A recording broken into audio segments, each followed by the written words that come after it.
Because I've raised money as an entrepreneur for several different companies, people often ask me what it's really like to work with different types of investors. So what I'm going to talk about here is the hidden costs, the kind of fine print behind some of the most common types of funding that you can get for your company.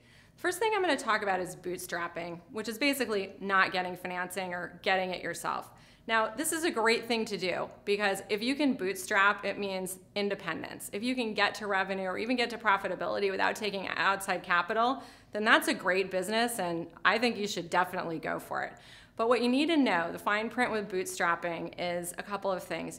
It probably means you're going to be underfunded, which means it's going to be hard for you to adjust to changing market conditions. If you're in a really competitive sector, you're going to have to pivot or make changes in your product strategy. It's going to be hard to bootstrap.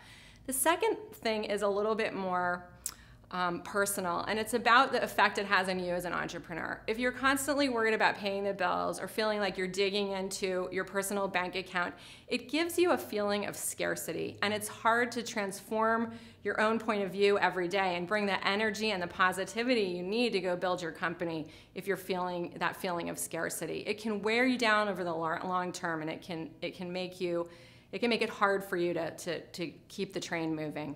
The second thing I'm going to talk about is the new hot buzzword in funding, which is crowdfunding.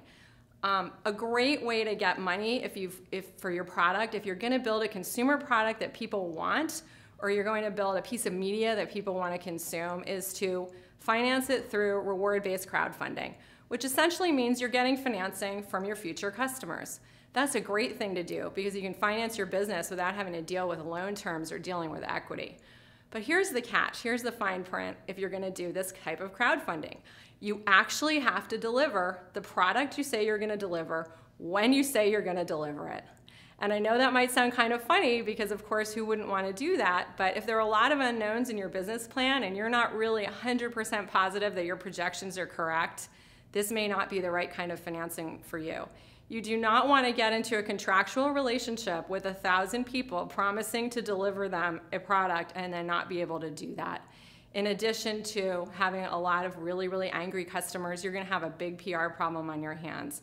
So you need to have a certain level of certainty in your plan that you're going to actually be able to deliver when you say you will if you're going to do this kind of crowdfunding. The third thing I'm going to talk about is friends and family. This is actually the most common way that small businesses get funded. Most businesses are funded by friends and family. If you've got friends and family that can afford to invest in your company and they want to support you, that's fantastic. And I would say go for it, but with caution. The caution is that you have to be very clear up front with your friends and family how they're going to be involved in the business. They often want to do what you might consider overstepping. They may expect to be employed by your company. They may want to be dropping by to give you advice. They may expect you to be available at all hours to discuss what's happening with the company. They may really feel like more of a partner because they've written you a check than you feel. So you need to make sure up front that all of that stuff is clear and that the boundaries are clear and that what the deal terms are clear, not just in terms of the money, but in terms of what that relationship looks like. The other thing with friends and family is you need to think through how you're going to feel if it doesn't work out. The fact is 90% of businesses don't succeed. I know that's an ugly number, but it's out there, and it doesn't mean you shouldn't do it, and it doesn't mean that yours is going to be one of them. But it does mean you need to be prepared. If you take money from friends and family, you need to really think through, can they afford to lose that money if that were to happen, and how are you going to feel, and what's that going to do to the relationship?